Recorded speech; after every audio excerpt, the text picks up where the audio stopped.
Hello student, कैसे हैं आप। नेक्सस एजुकेशन पॉइंट में आपका स्वागत है। हम हाजिर एक नई वीडियो के साथ। आज हम बात करेंगे MGPEV 13 नागरिक समाज, राजनीतिक शासन तंत्र और संघर्ष, इग्नू यूनिवर्सिटी। हम आज इस वीडियो में टॉप इंपॉर्टेंट क्वेश्चन के बारे में बात करेंगे। ध्यान से समझिएगा। अगर आपने अभी तक हमारे चैनल को सब्सक्राइब नहीं किया तो हमारे चैनल को सब्सक्राइब करें, बेल आइकन जो भी है, लाइक कमेंट शेयर करना ना भूलें।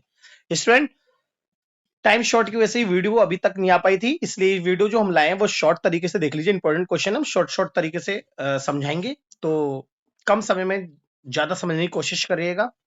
ठीक है, चलिए शुरू करते हैं। पहला क्वेश्चन है, शांति आंदोलन का उदय और विकास का पता लगाइए। वास्तव में शांति आंदोलन वो होते हैं जो सामाजिक राजनीतिक प्रयास है। मतलब शांति आंदोलन से हम सामाजिक और राजनीतिक प्रयास करते हैं बदलाव के लिए, जिनका उद्देश्य युद्ध, हिंसा, हथियारों की दौड़ होड़ और आक्रामक नीतियों का विरोध करते हुए विश्व में स्थायी शांति स्थापित करना है। हम ये जितने भी आंदोलन चलाते हैं देश में या विश्वव्यापी में, शांति स्थापित करने के लिए आंदोलन चलाए जाते हैं, उसे ही हम शांति आंदोलन कहते हैं। यह आंदोलन मानवीय मूल्यों, अहिंसा, सहयोग और न्यायपूर्ण अंतर्राष्ट्रीय व्यवस्था की स्थापना पर जोर देते हैं। समय के साथ इन आंदोलनों का स्वरूप बदलता रहा है, पर उनका मूल लक्ष्य जो है, मानव की रक्षा हमेशा समान रहा है। मतलब ये जो शांति आंदोलन है, इनका मूल लक्ष्य हमेशा मानवता की रक्षा करना रहा है। इसका उदय बात करते हैं शांति आंदोलन के उद्भव के बारे में। जैसे कि इसका उद्भव है धार्मिक दार्शनिक आधार की से शुरुआत हुई थी, जिसकी वजह से इसका उदय हुआ। जैसे अहिंसा, करुणा, शांति की भावना बौद्ध, जैन, ईसाई आदि परंपराओं से निकली, जहां हिंसा को नैतिक रूप से गलत माना गया। इस अहिंसा के मार्ग पर चलते हुए इन सभी धर्मों के लोग और इनके अनुयायियों ने हमेशा शांति का मार्ग अपनाने को कहा समाज में बदलाव के लिए, जिसकी वजह से शांति आंदोलन का उदय हुआ। दूसरा है क्वेकर और नैतिक शांति परंपराएं। यूरोप और अमेरिका के क्वेकर समुदाय ने युद्ध का नैतिक विरोध किया और विवेक आधारित सैन्य अस्वीकार को बढ़ावा दिया, जिससे शांति आंदोलन को बढ़ावा मिला। थर्ड है औद्योगिक क्रांति और युद्धों का विरोध। जी, 19वीं सदी में निरंतर युद्धों और मानवीय हानि के कारण संगठित शांति प्रयास शुरू हुए, जिससे शांति आंदोलन की शुरुआत हुई। साथ ही साथ में संगठित शांति संस्थाओं की स्थापना।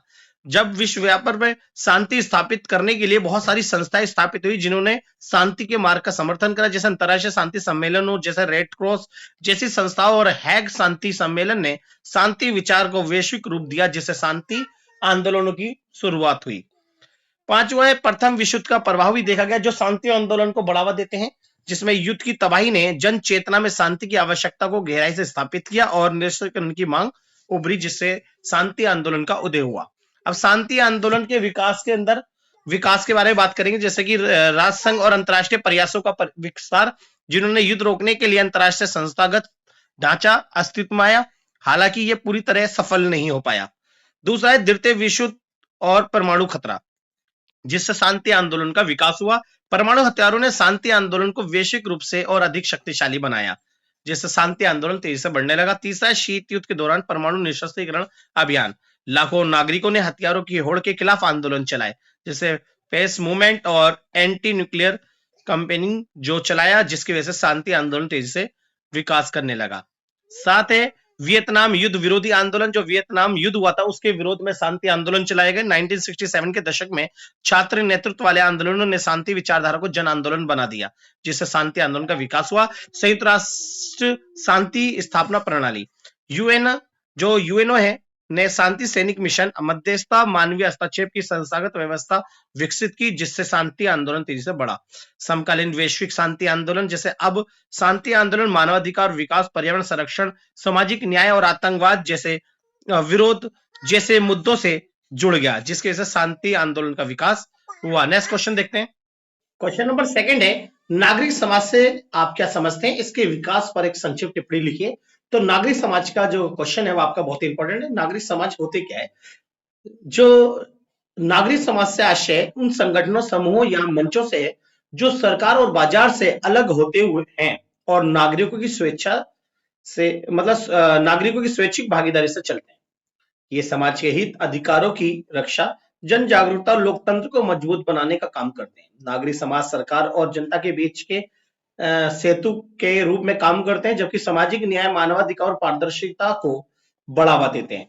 इस प्रकार नागरिक समाज लोकतांत्रिक व्यवस्था का मूल स्तंभ माना जाता है। नागरिक समाज का अर्थ वास्तव में अगर देखें तो ये सरकार से अलग हो नागरिकों द्वारा चलाए जाने वाला सामाजिक क्षेत्र है। इसमें गैर सरकारी संगठन, सामाजिक संगठन, यूनियन, क्लब, मीडिया, जन आंदोलन, ये सभी हमारी नागरिक समाज में आते हैं। इन नागरिक समाज का उद्देश्य यानी इन सभी का उद्देश्य जो होता है समाज की समस्याओं को उठाना और अधिकारों की रक्षा करना होता है। ये सरकार पर निगरानी रखते हैं, जनता की आवाज बनते हैं। लोकतंत्र को मजबूत करने में इनकी सबसे बड़ी भूमिका होती है। इस तरह से नागरिक समाज होते हैं। नागरिक समाज का विकास समय के साथ साथ एक प्रक्रिया स्वरूप हुआ है। जैसे कि नागरिक समाज का विकास पहला है प्रारंभिक सामाजिक समूह से शुरुआत। जी, जो प्रारंभिक समय में जो सामाजिक समूह थे उन्होंने नागरिक समाज के विकास की शुरुआत करी। जैसे परिवार, समुदाय, धार्मिक, सामाजिक संगठनों के रूप में नागरिक सहयोग की परंपरा विकसित हुई, जिससे नागरिक समाज विकास हुआ।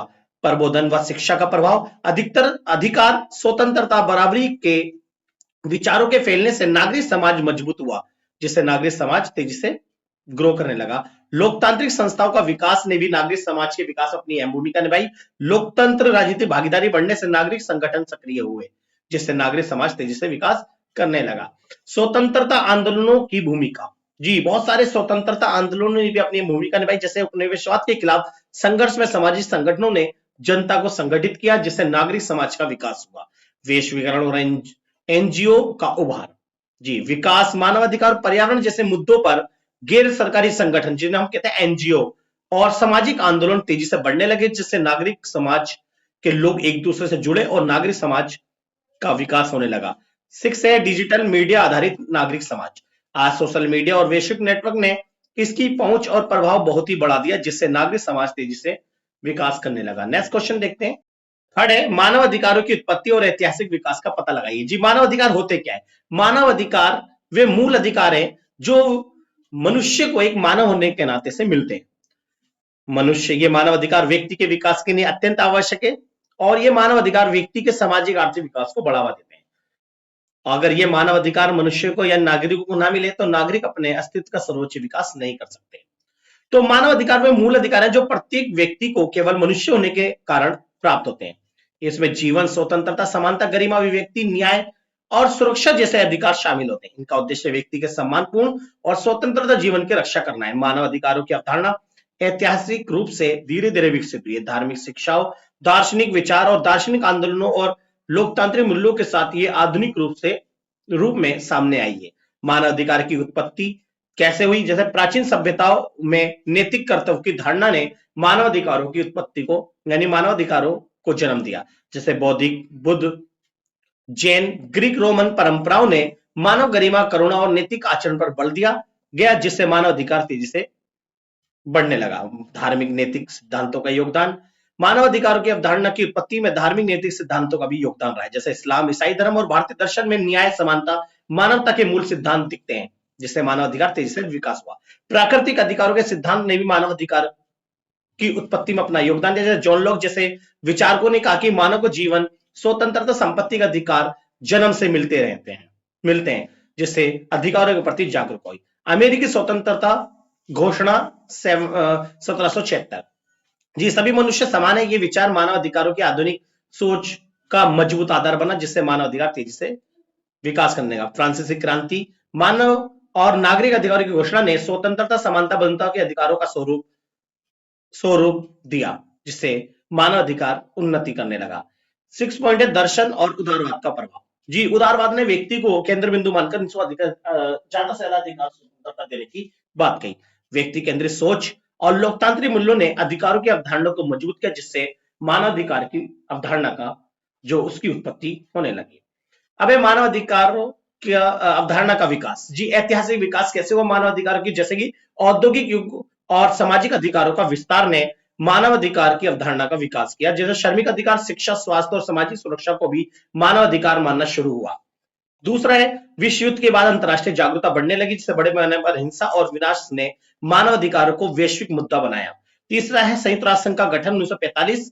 यह संयुक्त राष्ट्र संघ ने शांति, न्याय, मानव गरिमा की रक्षा को वैश्विक उद्देश्य बनाया गया, जिससे मानव अधिकार तेजी से विकास करने लगा। सार्वभौमिक मानवाधिकार की उद्घोषणा 1948 की यूएनओ ने 10 दिसंबर 1948 में मानवाधिकार की घोषणा करी। पहली बार मानवाधिकार विश्व स्तर पर स्वीकृत और लिखित रूप में स्थापित हुए, जिससे मानवाधिकार तेजी से विकास करने लगा। अंतरराष्ट्रीय संधि और समझौते ने भी मानवाधिकारों को बढ़ाया।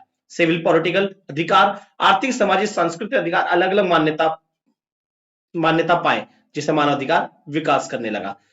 औपनिवेशिक मुक्ति और मानव गरिमा का प्रसार ने भी मानवाधिकार को तेजी से बढ़ाया। एशिया, अफ्रीका, लैटिन अमेरिका में स्वतंत्रता के साथ अधिकार चेतना बढ़ी, जिससे लोगों को अपने अधिकार और स्वतंत्रता के प्रति ज्ञान हुआ और उनकी मांग बढ़ने लगी, जिससे मानवाधिकार का विकास होने लगा। नेक्स्ट क्वेश्चन देखते हैं, निर्माण क्या है, इसकी प्रमुख विशेषता भैया क्वेश्चन नंबर 4 है। तो क्षमता निर्माण होता क्या है? कैपेसिटी यानी किसी की कैपेसिटी बढ़ाना, यानी क्षमता निर्माण से तात्पर्य व्यक्ति, संगठन और समुदायों की योग्यता, कौशल, संसाधन और कार्य क्षमता को विकसित करने की उस प्रक्रिया से, यानी कार्य क्षमता है किसी कौशल या संसाधन या योग्यता को जो हम बढ़ाते हैं या अपनी क्षमता को विकसित करते हैं, उसे ही हम क्षमता निर्माण कहते हैं। यानी इसके माध्यम से वे अपने लक्ष्यों को प्रभावी ढंग से प्राप्त कर सकते हैं, यानी कौशल इतना बढ़ जाता है कि वो अपने लक्ष्य को प्राप्त कर सकते हैं। ये केवल प्रशिक्षण ही नहीं, बल्कि नेतृत्व, प्रबंधन, नवाचार और आत्मनिर्भरता को भी बढ़ावा देते हैं। अब बात करते हैं क्षमता निर्माण की प्रमुख विशेषता। पहला है कौशल और ज्ञान का विकास। जो क्षमता निर्माण जो है ये कौशल और ज्ञान का विकास करते हैं। दूसरा, संगठनात्मक दक्षता को बढ़ाते हैं, जिसमें संस्थाओं की योजना, प्रबंधन और निर्णय निर्माण क्षमता को मजबूत किया जाता है। इसके अलावा तीसरी विशेषता आत्मनिर्भरता को बढ़ावा देना, जैसे कि इसका उद्देश्य बाहरी सहायता पर निर्भरता कम करके खुद इंडिपेंडेंट बनाना इसकी प्रमुख विशेषता है। जो क्षमता निर्माण मानव संसाधन का सशक्तिकरण को बढ़ावा देता है, जैसे प्रशिक्षण, नेतृत्व, विकास और प्रेरणा के माध्यम से मानव पूंजी को मजबूत किया जाता है, जिससे जो क्षमता निर्माण है वो तेजी से बढ़ती है। इसके अलावा 6 विशेषता दीर्घकालिक विकास पर जोर दिया जाता है। ये तत्कालीन लाभ के बजाय स्थायी और सतत विकास को प्रोत्साहित करता है। छठी विशेषता साझेदारी और सहभागिता। जी, क्षमता निर्माण में सरकार, समुदाय, एनजीओ और निजी क्षेत्र सभी मिलकर भागीदारी निभाते हैं, जिससे जो क्षमता निर्माण है उसको बढ़ावा मिलता है। तो ये हमने क्षमता निर्माण की विशेषता पढ़ी। नेक्स्ट क्वेश्चन देखते हैं, के लिए नागरिक समाज की गांधीवादी अवधारणा क्या है? जी, गांधीवादी विचारधारा के अनुसार शांति केवल युद्ध की अनुपस्थिति नहीं, बल्कि नैतिकता, सत्य, अहिंसा, प्रेम और सामाजिक न्याय पर आधारित जीवन व्यवस्था है। गांधी जी मानते हैं कि स्थायी शांति तभी संभव है जब नागरिक समाज जागरूक, जिम्मेदार और नैतिक मूल्यों से प्रेरित हो। नागरिक समाज के संगठन, समुदाय, व्यक्ति पारस्परिक सहयोग, संवाद, सहिष्णुता और करुणा के माध्यम से समाज में सद्भाव और न्याय स्थापित करे। इस प्रकार नागरिक समाज शांति निर्माण का प्रमुख आधार माना गया है। इस तरह से शांति के लिए नागरिक समाज की अवधारणा में गांधी जी ने अपना जो सिद्धांत दिया वो अहिंसा, प्रेम और सामाजिक न्याय को बताया। शांति के लिए गांधीवादी जो नागरिक समाज है उनकी क्या धारणा? पहला, अहिंसा पर आधारित समाज, यानी जो गांधी जी ने नागरिक समाज में जो अपनी अवधारणा दी है वो अहिंसा पर आधारित समाज की स्थापना है। वो बोले कि ऐसा समाज होना चाहिए जो अहिंसा पर आधारित हो। गांधी जी के अनुसार नागरिक समाज को हिंसा, प्रतिशोध और घृणा को त्याग कर अहिंसात्मक मार्ग अपनाना चाहिए। दूसरा है सत्य और नैतिकता का पालन। जी, गांधी जी ने तभी ने कहा कि जो हमारी शांति है, यानी जो शांतिपूर्ण नागरिक समाज जब भी बन सकता है, शांति तभी संभव है जब व्यक्ति और समाज सत्य, ईमानदारी, नैतिकता पर आधारित होंगे। और तीसरा है स्वराज्य और सामाजिक सहभागिता। नागरिक समाज को आत्म अनुशासित, जिम्मेदार और सक्रिय भागीदारी वाला होना चाहिए ताकि शांति भीतर से विकसित हो सके। फोर्थ पॉइंट है संवाद और समझौते का मार्ग। उन्होंने बोला कि गांधीवाद संघर्षों के समाधान के लिए संवाद, सहयोग और आपसी समझदारी का समर्थन करते हैं, न कि बल का प्रयोग करते हैं। पांचवा है कमजोरों और वंचितों की रक्षा। न्याय के बिना शांति संभव नहीं है, इसलिए नागरिक समाज को गरीबी, शोषित और वंचित वर्गों के लिए खड़ा होना चाहिए। तो इस तरह से 6 पॉइंट है आध्यात्मिक और नैतिक पुनर्निर्माण। गांधी शांति को केवल राजनीति नहीं मानते बल्कि नैतिक आध्यात्मिक परिवर्तन की प्रक्रिया मानते हैं। और 7वां उनका शांति नागरिक समाज की स्थापना में गांधी जी का विचार है 7वां, सत्याग्रह की भूमिका। वो कहते हैं कि किसी भी नागरिक समाज में शांति स्थापित केवल सत्याग्रह के आधार पर ही हो सकती है। जैसे अन्याय के विरुद्ध अहिंसात्मक प्रतिरोध यानी सत्याग्रह को अपनाना चाहिए। नागरिक समाज का नैतिक हथियार सत्याग्रह ही है, इसलिए इन सभी बातों को मानकर गांधी जी नागरिक समाज में शांति स्थापित करना चाहते थे। नेक्स्ट क्वेश्चन देखते हैं, राज्य और नागरिक समाज पर हीगेल के विचारों का परीक्षण कीजिए। यानी राज्य और नागरिक समाज पर जो हीगेल के क्या विचार है उसके बारे में बात करेंगे। वास्तव में स्टूडेंट ये जो दो हीगेल जो थे वो जर्मन दार्शनिक GWF हेगेल ने राज्य, नागरिक समाज और व्यक्ति के संबंधों पर महत्वपूर्ण विचार प्रस्तुत किए। जी, हेगेल जो थे वो जर्मनी दार्शनिक विचारक थे। इनका पूरा नाम WF हेगेल था। हेगल के अनुसार समाज का विकास क्रम से परिवार, फिर परिवार के बाद नागरिक समाज, राज्य के रूप में होता है। यानी इन्होंने कहा कि नागरिक समाज जो बनता है, राज्य जो बनता है, वो पहले परिवार से होकर नागरिक समाज बनता है, और नागरिक समाज के बाद राज्य बनता है, और राज्य के बाद एक कंट्री बनती है। वे राज्य को नैतिक जीवन का सर्वोच्च मानते हैं। वो कहते हैं कि राज्य जो बना है वो सभी मनुष्य के हितों का उद्धार करने के लिए हुआ है।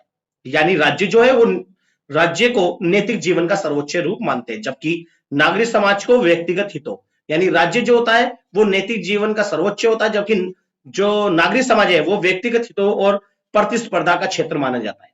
हेगेल के विचार आगे चलकर उदारवाद और समाजवादी दोनों चिंतन धाराओं पर गहरा प्रभाव डालते हैं।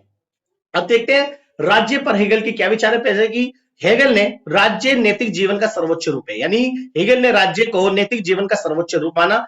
राज्य न्याय नैतिक सामूहिक हित का प्रतीक है। दूसरा है राज्य नागरिक समाज का से श्रेष्ठ है। तो हेगेल ने राज्य को नागरिक समाज से सर्वश्रेष्ठ माना। तीसरा राज्य व्यवस्था और एकता लाता है, यानी इनका मानना है कि राज्य जो नागरिक समाज का जो राज्य बना है, यानी राज्य व्यवस्था जो है वो एकता स्थापित करता है। इसलिए नागरिक समाज में जो अराजकता संघर्ष होते हैं उन्हें संतुलित करता है कौन? राज्य। तीसरा है राज्य बुद्धि और नैतिक इच्छा का रूप।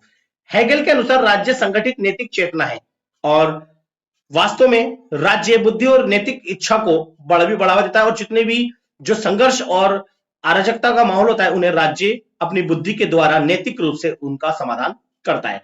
पांचवा है कानून और संस्थाओं के माध्यम से शासन। जी हेगेल कहते हैं कि राज्य जो है न्याय, कर्तव्य और अधिकारों का समन्वय करता है, तालमेल से अपना शासन स्थापित करता है, और राज्य कानून और संस्थाओं के माध्यम से ही शांतिपूर्ण शासन व्यवस्था को संचालित करता है।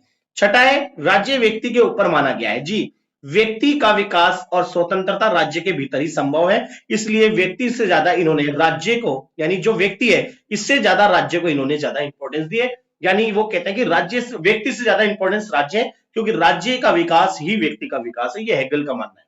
हेगेल नागरिक समाज पर अब उन्होंने हेगेल ने क्या विचार किए, जैसे कि ये व्यक्तिगत स्वार्थ का क्षेत्र है।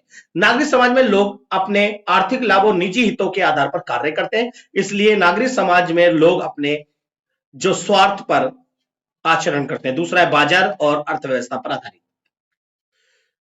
हेगेल कहते थे कि जो नागरिक समाज जो होता है वो व्यापार, उद्योग, प्रतियोगिता और लाभ कमाने के लिए प्रवृत्ति नागरिक समाज का आधार होता है। तीसरा परिवार और राज्य के बीच का स्तर। ये कहते हैं जो परिवार है, परिवार और राज्य के बीच में जो होता है वो नागरिक समाज होता है, यानी परिवार के बाद नागरिक समाज, और नागरिक समाज के बाद राज्य बनता है। इसलिए नागरिक समाज परिवार से ऊपर है और राज्य से नीचे सामाजिक इकाई है।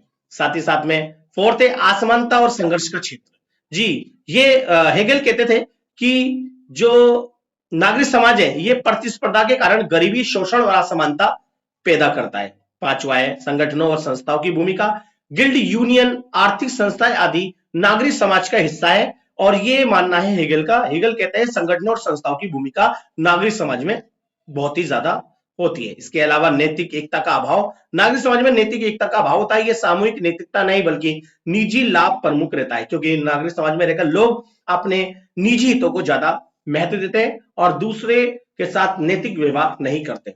तो ये क्वेश्चन हमने पढ़ा हेगेल का राज्य और नागरिक समाज पर विचार। नेक्स्ट क्वेश्चन देखते हैं।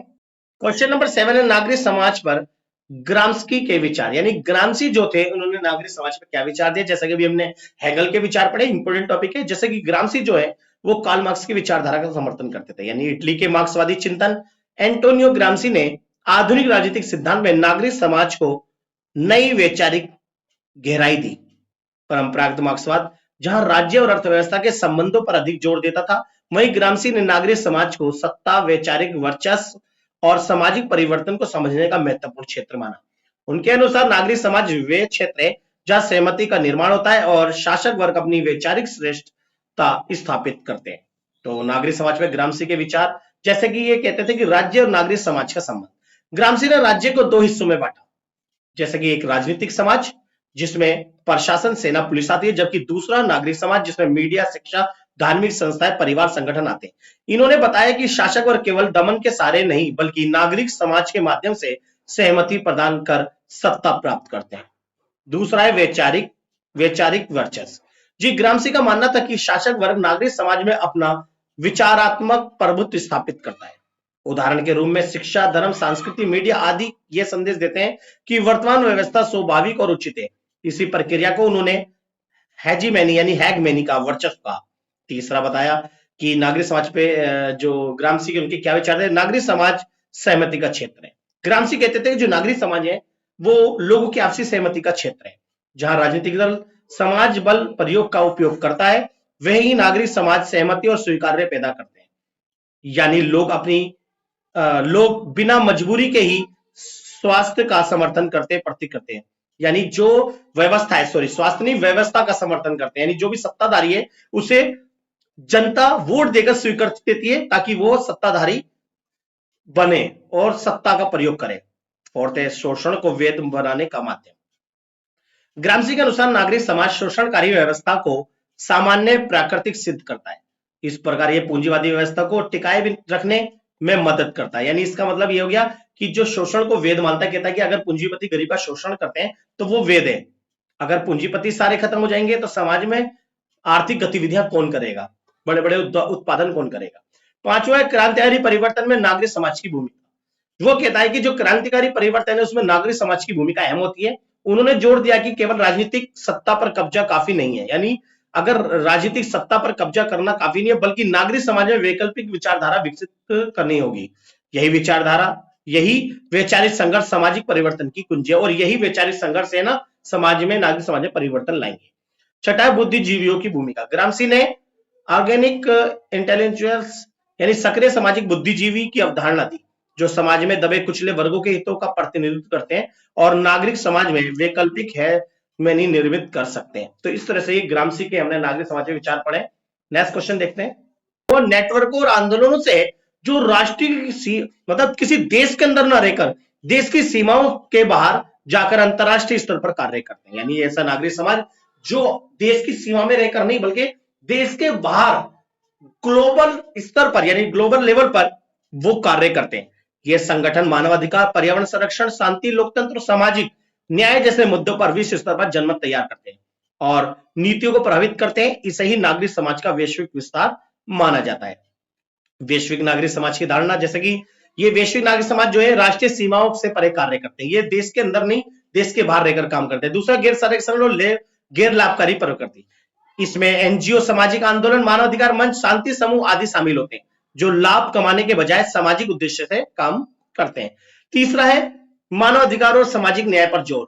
और ये ग्लोबल यानी जो वैश्विक नागरिक समाज होते हैं ये मानवाधिकार और सामाजिक न्याय पर जोर देते हैं। ये समूह विश्व स्तर पर समानता, न्याय, सम्मान, अधिकारों की रक्षा के लिए प्रयास करते हैं। साथ ही सूचना प्रौद्योगिकी पर आधारित नेटवर्किंग, इनका जो नेटवर्किंग होती है वो सूचना प्रौद्योगिकी पर आधारित होती है। जैसे internet, social media, digital platform ने इनके काम को आसान और तेज बना दिया है। साथ ही साथ में वैश्विक शासन का प्रभाव, जैसे ये संगठन जो है यूएन, डब्ल्यूटीओ, वर्ल्ड बैंक आदि अंतरराष्ट्रीय संस्थाओं पर नैतिक और राजनीतिक दबाव भी डालते हैं। साथ ही साथ में वैश्विक नागरिक समाज में जनमत निर्माण की भूमिका अहम होती है। जैसे ये वैश्विक मुद्दों पर लोगों को जागरूक करके विश्व राजनीति को प्रभावित करते हैं।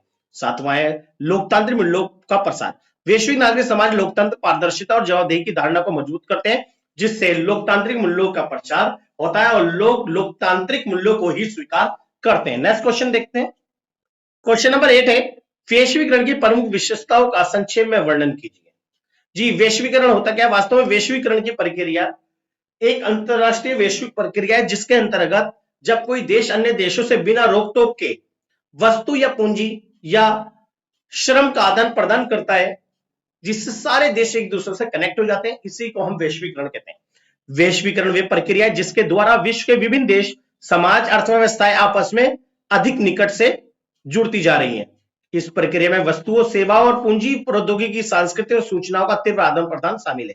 संचार और परिवहन तकनीकों के विकास ने इसे और तेज बना दिया है। आज विश्व एक वैश्विक गांव के रूप में उभर रहा है, जहां राष्ट्रीय सीमाओं का प्रभाव कम होता जा रहा है और परस्पर निर्भरता लगातार बढ़ती जा रही है, क्योंकि सारे देश एक दूसरे देशों में परराष्ट्रीय निगमों, परराष्ट्रीय कंपनियां जैसे बहुराष्ट्रीय कंपनियों जैसी जो गतिविधियां कर रहे हैं, और सभी देश एक दूसरे के साथ जुड़कर एक विश्व में एक जाल बना दिया है और सभी देश एक वैश्विक गांव बन गए। यानी सभी की राष्ट्रीय सीमाएं, देश की सीमाएं वो एक दूसरे से जुड़ गई है, जो खुलकर एक दूसरे के देशों का, बाजारों का इस्तेमाल कर रहे हैं। वैश्वीकरण की प्रमुख विशेषता है जैसे कि आर्थिक उदारीकरण और व्यापार और निवेश की बाधाएं कम हुई हैं। सभी देश एक दूसरे देशों में बिना रोक टोक के व्यापार कर रहे हैं। पूंजी और बाजार और अंतरराष्ट्रीय प्रवाह, यानी पूंजी और बाजार यानी पूंजी का प्रवाह हो रहा है। बाजार अंतरराष्ट्रीय यानी बड़े बड़े बाजारों में एक दूसरे देशों के बाजारों का प्रयोग कर रहे हैं, जिसमें पूंजी और श्रम का आदान प्रदान हो रहा है। विदेशी निवेश और बहुराष्ट्रीय कंपनियों की भूमिका तेजी से बढ़ रही है। तीसरा, तकनीकी क्रांति तेजी से बढ़ी है। वैश्वीकरण से सूचना संचार तकनीक से त्वरित वैश्विक संपर्क बढ़ा है। सांस्कृतिक और परंपराओं का वैश्वीकरण के कारण आदान प्रदान हुआ है, जिससे जीवन शैली, विचार और मूल्यों का प्रसार तेजी से हुआ। साथ ही साथ में श्रम एवं जनसंख्या का संचालन हुआ है, जिसमें प्रवासन और वैश्विक रोजगार के अवसर बढ़े हैं। वैश्वीकरण के कारण प्रतिस्पर्धा में वृद्धि हुई है। वैश्विक बाजारों में भागीदारी से उत्पादन क्षमता में भी सुधार हुआ है। साथ ही साथ वैश्विक संस्थाओं का प्रभाव तेजी से बढ़ा, जिसमें WTO, IMF, वर्ल्ड बैंक जैसी संस्थाओं की भूमिका बढ़ी है। वैश्वीकरण से परस्पर निर्भरता तेजी से बढ़ी है। देशों की आर्थिक और नीतिगत आपसी जुड़ाव में वृद्धि हुई है, जिससे वैश्वीकरण के कारण एक जाल बना है। इसके अलावा वस्तु के अनेक विकल्प, सस्ती व कुशल वस्तुएं भी प्राप्त हुई हैं। इसके अलावा बहुत सारी ऐसी विशेषताएं जो वैश्वीकरण के कारण विश्व में उसकी छाप पड़ी है। नेक्स्ट क्वेश्चन देखते हैं। 10 है, नागरिक समाज और राज्य विरोध पर थॉमस पेन के विचारों पर चर्चा कीजिए। जी, नागरिक समाज और राज्य विरोध पर जो थॉमस पेन थे विचारक, उनके विचार बताने हैं। जैसा कि थॉमस पेन जो है 18वीं शताब्दी के प्रमुख राजनीतिक दार्शनिक और आधुनिक उदारवादी विचारकों के समर्थक थे। इनकी रचना जो है, इन्होंने एक पुस्तक लिखी कॉमन सेंस और राइट ऑफ मैन, आधुनिक लोकतंत्र, मानवाधिकार, नागरिक स्वतंत्रता के वैचारिक आधारशिला मानी जाती है, जिसमें इन्होंने नागरिक समाज और राज्य के विरोध पर अपने विस्तृत विचार जो है वो विस्तृत रूप से वर्णन किया है। पेन जो थे, जेनी थॉमस पेन का मानना था कि मनुष्य स्वभावतः स्वतंत्र है और राज्य का उद्देश्य नागरिक अधिकारों की रक्षा करना होना चाहिए, ना कि उन पर नियंत्रण करना। इसी तरह से थॉमस पेन ने उदारवाद की तरह राज्य के सीमित कार्य क्षेत्र का समर्थन करा और यह बोला कि राज्य का निर्माण लोगों ने अपनी अधिकार स्वतंत्रता की रक्षा के लिए बनाया, इसलिए मनुष्य का स्वभाव जो है, मनुष्य जो है वो स्वतंत्र व निष्पक्ष प्रणाली है, इसलिए उनके अधिकार, ये जो राज्य का जो उद्देश्य है वो नागरिक यानी मनुष्य के अधिकार स्वतंत्रता की रक्षा करना होना चाहिए, ना कि मनुष्य के ऊपर नियंत्रण करना। चलो, नागरिक समाज पर थॉमस पेन के क्या विचार है, जैसे कि इन्होंने जो बोला, नागरिक समाज पे पढ़ते हैं। नागरिक समाज मानव प्राकृतिक अवस्थाओं और सहयोग से उत्पन्न होता है। ये नैतिक मूल्यों से अस्तित्व और पारस्परिक सहायता पर आधारित होता है। ये कहते हैं कि जो भी समाज होता है, नागरिक समाज, वो नैतिक मूल्यों से अस्तित्व और पारस्परिक सहायता पर आधारित है। साथ ही साथ में समाज मनुष्य की स्वतंत्रता, सुरक्षा, कल्याण को बढ़ाने का माध्यम है। नागरिक समाज स्वाभाविक संस्था है जिससे लोग अपनी सुविधा से बनाते हैं। साथ ही साथ में समाज में पारस्परिक विश्वास और स्वेच्छा का तत्व प्रमुख होता है। थॉमस पेन के अनुसार समाज मानव प्रगति और रचनात्मक का प्रतीक माना जाता है, जबकि समाज व्यक्ति की जन्म सिद्धि, स्वतंत्रता और अधिकारों का सम्मान देता है। तो इस तरह से थॉमस पेन ने नागरिक समाज पर अपने विचार दिए। राज्य विरोध पर थॉमस पेन कहते हैं कि राज्य जो है एक कृत्रिम संस्था है जो कि समाज के बाद बनाया गया है, क्योंकि इनका मानना था कि जो राज्य से पहले समाज का निर्माण हुआ और समाज नागरिक समाज बना और नागरिक समाज से पहले परिवार आया। तो इस तरह से इन्होंने एक प्रक्रिया के रूप में राज्य के निर्माण पर अपने विचार दिए। साथ ही साथ में राज्य का मूल उद्देश्य जो है वो जो नागरिक समाज के जो लोग हैं, नागरिक समाज के जो नागरिक है, उनके अधिकारों की रक्षा करना होना चाहिए, ना कि उनका दमन करा। बल्कि जो थॉमस पेन थे, उन्होंने निरंकुश राज सत्ता और वंशानुगत राजतंत्र का भी घोर विरोध करा।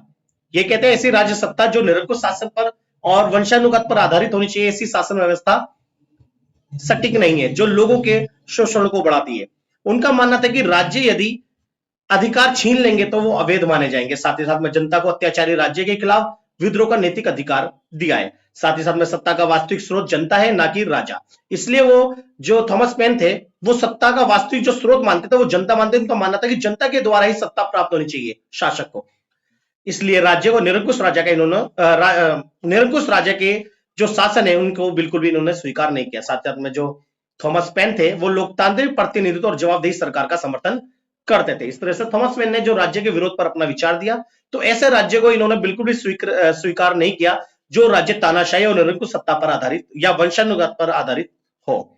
नेक्स्ट क्वेश्चन देखते हैं। क्वेश्चन नंबर 11 है, बाजार, राज्य और नागरिक समाज, इनके बीच में संबंध बताना है। स्टूडेंट देखिए, इसमें बाजार, राज्य और नागरिक समाज, ये तीन जो आपको पॉइंट दिए गए, यानी तीनों के आपसी संबंधों को हमें इस क्वेश्चन में क्लियर करना है। जैसा कि आधुनिक समाज में विकास, शासन और सामाजिक संतुलन के लिए तीन प्रमुख संस्थाएं मानी जाती है। कौन कौन सी? बाजार, राज्य और नागरिक समाज। बाजार, राज्य, नागरिक समाज, ये तीन एक दूसरे, ये जो तीनों संस्थाएं ये एक दूसरे से जुड़े हुए हैं और मिलकर आर्थिक, सामाजिक और राजनीतिक व्यवस्था को प्रभावित करते हैं। जहां बाजार आर्थिक गतिविधियों को संचालित करता है, वहीं राज्य कानून और नीतियां बनाता है, जबकि नागरिक समाज जनता के हितों और अधिकारों की रक्षा करता है।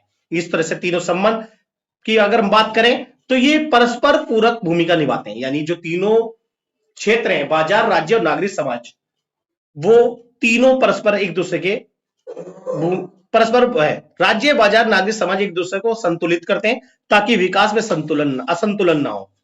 दूसरा है बाजार आर्थिक व्यवस्था का आधार है। बाजार उत्पादन, वितरण और उपभोक्ता को नियंत्रित करता है तथा आर्थिक विकास को गति भी देता है। इसलिए बाजार, राज्य और नागरिक समाज एक दूसरे के पूरक माने जाते हैं। राज्य नियामक कल्याणकारी भूमिका निभाते हैं। तो यहाँ पर राज्य जो है वो कानून, नीतियों और नियमों के माध्यम से बाजार को नियंत्रित करते हैं और सामाजिक न्याय सुनिश्चित करते हैं।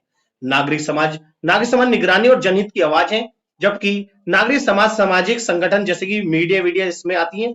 राज्य बाजार पर निगरानी रखते हैं, जनता के अधिकारों की रक्षा भी करते हैं। इसके अलावा संतुलन की आवश्यकता। यदि बाजार बहुत शक्तिशाली हो जाए तो शोषण की संभावना होती है। यदि राज्य अत्यधिक शक्तिशाली हो जाए तो दमन बढ़ता है, जबकि नागरिक समाज इस संतुलन को बनाए रखता है। तो इसलिए इन तीनों क्षेत्रों का संतुलन होना बहुत जरूरी है। साथ ही साथ में लोकतांत्रिक विकास में योगदान। ये तीनों संस्थाएं, जो तीनों क्षेत्र हैं, वो लोकतांत्रिक विकास को बढ़ावा देते हैं। तीनों के स्वास्थ्य सहयोग से पारदर्शिता, जवाबदेही और विकास और सामाजिक न्याय सुनिश्चित होते हैं। तो इस तरह से हमने क्वेश्चन बात करी। नेक्स्ट क्वेश्चन देखते हैं। हाल के कुछ अहिंसात्मक आंदोलन पर लेख लिखिए। इस क्वेश्चन में बताना है कि जो हाल ही में जो अहिंसक आंदोलन हुए हैं, उस आंदोलनों पर हम चर्चा करेंगे। वास्तव में आपको पता है कि हमारे देश के अंदर जितने भी आंदोलन हुए वो अहिंसा और सत्य पर आधारित है। अहिंसक आंदोलन सामाजिक और राजनीतिक परिवर्तन का वे माध्यम है जिसमें हिंसा या बल प्रयोग के स्थान पर शांति, सत्य, नैतिकता, अहिंसा और जन समर्थन का सहारा लिया जाता है।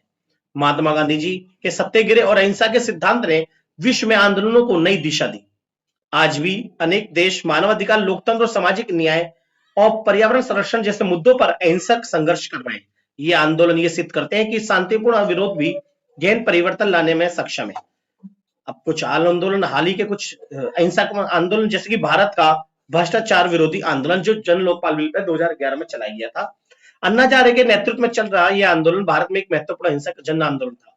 आंदोलन का उद्देश्य राजनीतिक और प्रशासनिक भ्रष्टाचार के विरुद्ध सशक्त लोकपाल की स्थापना करना था। देश भर में नागरिक शांतिपूर्ण धरनों, उपवास, रैलियों के माध्यम से जुड़े। इसका परिणाम हुए कि संसद को लोकपाल बिल जुड़ा कानून लाने के लिए बाध्य होना पड़ा। इससे लोकतांत्रिक भागीदारी और नागरिक चेतना मजबूत हुई, जिससे भारत के अंदर अहिंसा पर आधारित आंदोलन एकदम विकसित हुए। दूसरा पॉइंट है हमारा जलवायु संरक्षण पर आंदोलन। ये भी हमारे शांतिपूर्ण तरीके से स्वीडन के जो युवा कार्यकर्ता थे, ग्रेटा थनबर्ग के द्वारा चलाया गया था। और ये जो था, ये जो जलवायु से संबंधित जो गंभीर खतरे हैं उनके प्रति जागरूक करने के लिए ये एक अहिंसक प्रयास था जो जलवायु संरक्षण आंदोलन के रूप में चलाया गया। थर्ड था हमारा ब्लैक लाइव्स मैटर आंदोलन, जो कि अमेरिका में 1920 में चलाया गया था। ये आंदोलन जो था आश्वेत नागरिकों के साथ हो रहे जो नक्सली भेदभाव थे ना, रंग भेद पर आधारित जो भेदभाव हो रहे थे और पुलिस हिंसा के विरोध में ये आंदोलन चलाया गया। ये भी आंदोलन जो था वो अहिंसक आंदोलन थे। अधिकतर प्रदर्शनों ने शांतिपूर्ण अहिंसक स्वरूप अपनाया, जिनमें लाखों नागरिक शामिल हुए। इस आंदोलन ने मानव अधिकार, समानता और न्याय के प्रश्न को विश्व जनमत में केंद्र में लाकर खड़ा किया। ये भी एक अहिंसक आंदोलन था, शांतिपूर्ण। जो फोर्थ है हांगकांग में लोकतंत्र समर्थक अहिंसक आंदोलन। जी, एक आंदोलन हांगकांग में चलाया गया था जो लोकतंत्र के समर्थन में आंदोलन था। हांगकांग में नागरिकों ने लोकतांत्रिक अधिकारों और स्वायत्ता की रक्षा के लिए शांतिपूर्ण प्रदर्शन आयोजित किए, जो कि नागरिक मार्च, सिट इन और नारेबाजी जैसे हिंसक तरीकों से सरकार पर सुधार का दबाव डाला। यह आंदोलन आधुनिक वैश्विक राजनीति में नागरिक शक्ति का उदाहरण बना। यह भी एक आधुनिक समय का एक अहिंसक आंदोलन था। फिफ्थ है महिलाओं के अधिकार और लैंगिक समानता से जुड़े आंदोलन। ये आंदोलन कई देशों में देखे गए। महिलाओं ने सम्मान, वेतन, सुरक्षा, सम्मान, राजनीतिक सहभागिता की मांग को अहिंसक तरीके से सरकार के सामने रखा और इन्होंने अपने आंदोलन के माध्यम से शांतिपूर्ण रैलियां, हस्ताक्षर अभियान और सोशल मीडिया अभियान के माध्यम से इस आंदोलन का संचालन करा। ये सभी विशेषताएं एक अहिंसक आंदोलन की पहचान थी। इसमें लैंगिक समानता के प्रश्न को व्यापक सामाजिक समर्थन मिला, जिसके कारण विश्व लेवल पर एक ये आंदोलन भी अहिंसक आंदोलन के रूप में बदला। नेक्स्ट क्वेश्चन देखते हैं। क्वेश्चन नंबर 13 है, शांति प्रक्रिया में गैर सरकारी संगठनों की भूमिका और इसके वर्गीकरण का विस्तृत वर्णन कीजिए। जिस स्टूडेंट, इसमें हम जो एनजीओ है यानी गैर सरकारी संगठन, उसकी भूमिका और इनका वर्गीकरण करेंगे। जैसा कि गैर सरकारी संगठन वे स्वैच्छिक गैर लाभकारी और गैर राज्य संस्थाएं हैं जो सामाजिक विकास, मानवाधिकार, मानवीय सहायता और शांति स्थापना जैसे क्षेत्रों में कार्य करती हैं।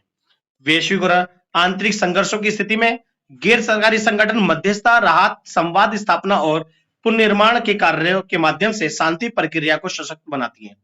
संयुक्त राष्ट्र और अन्य अंतरराष्ट्रीय संस्थाएं भी शांति स्थापना में गैर सरकारी संगठनों को महत्वपूर्ण सहयोग की मानती है। इनकी जो भूमिका है, पहली है संवाद और मध्यस्थता की व्यवस्था करना, यानी जितनी भी गैर सरकारी संगठन है शांति स्थापित करने में ये सबसे ज्यादा संवाद और मध्यस्थता को बढ़ावा देती है, जिससे शांति स्थापित होती है। विश्वास निर्माण, समुदायों के बीच भय, अविश्वास कम करती है। शांति शिक्षा और सामुदायिक कार्यशैली का आयोजन करती है, जिससे विश्वास निर्माण बढ़ता है और शांति स्थापित होती है।